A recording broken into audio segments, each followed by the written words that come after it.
You're tuned into the first newscast devoted to the Highland Lakes area. Local team coverage on Tribune Headline News, bringing you the stories you care about now. Hi everyone, I'm Connie Swinney. This is ThePicayuneTV on Northland Channel 15. In the headlines today, library services are the latest casualty of the lagging economy. The doors are closing on Saturdays. We hear from library officials. Those stories, your weather forecast, plus homecoming images from Burnet in this broadcast. Let's get started. We have a couple of crime stories to tell you about. The first, $1 million theft of livestock, over 6,000 lambs from a Gillespie County feedlot. There's a local connection. Texas Rangers and state livestock authorities arrested 5 men, 3 brothers from Marble Falls, Emilio, Francisco, and Cipriano Lopez. The other 2 suspects are Angel Cortez from Round Mountain and Jose Martinez Hernandez of Mason. Here's what we know about the case. The men face serious charges, first-degree felony theft, and what lawmen are calling perhaps one of the biggest thefts of sheep in Texas history. The Immel feedlot owner reported the sheep missing in January. 2 of the men remain in custody and are suspected of being Mexican nationals in the country illegally, according to investigators. If convicted, all 5 face up to 99 years in prison. In our next headline, an 18-year-old Marble Falls High School student faces rape charges involving a 14-year-old girl.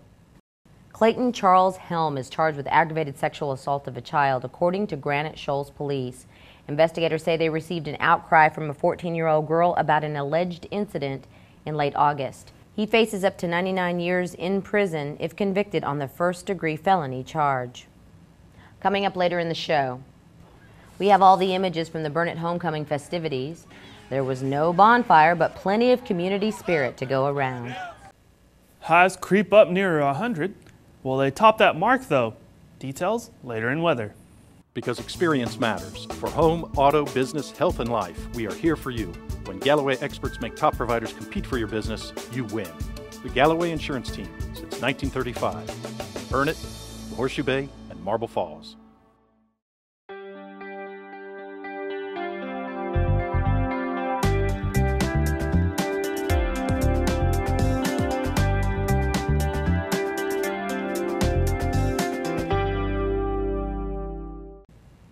Hi, and welcome back.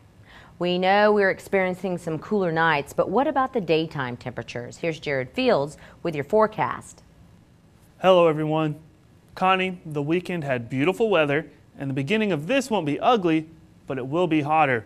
Highs will again approach the 100 mark as we remain drier than a dead cactus. Here's your Highland Lakes forecast for Northland 15 and ThePicayuneTV. Monday, we've got sunny skies and a high near 99. Otherwise, wind is going to be calm, so not much relief there. And then Monday night, partly cloudy with a low to about 65. Wind still calm of just about 5 miles an hour out of the south. Tuesday, we might hit that 100 mark, sunny with highs at 100, south-southwest winds between 5 and 10. And then Tuesday night, mostly clear with a low down at 68. Wednesday, we'll inch near that 100 mark again, but we're expecting a high just of 99.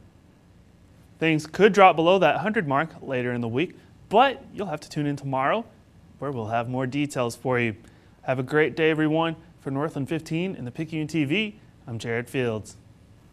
Thanks, Jared. Aside from a big rivalry on Friday night, it was homecoming week for Burnet as well. We captured these images of the celebration the week of the game. The parade started at Burnet Middle School and proceeded to the high school. Even though it was a shorter trip than usual, there were still plenty of festive images and a lot of team spirit.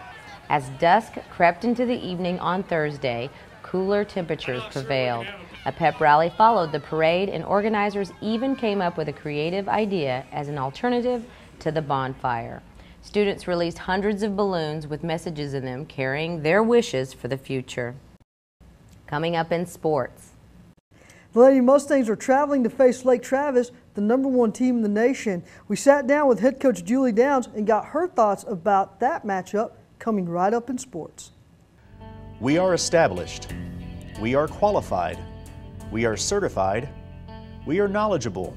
We are dependable. We are Ken's Heating and Air. Our people make the difference.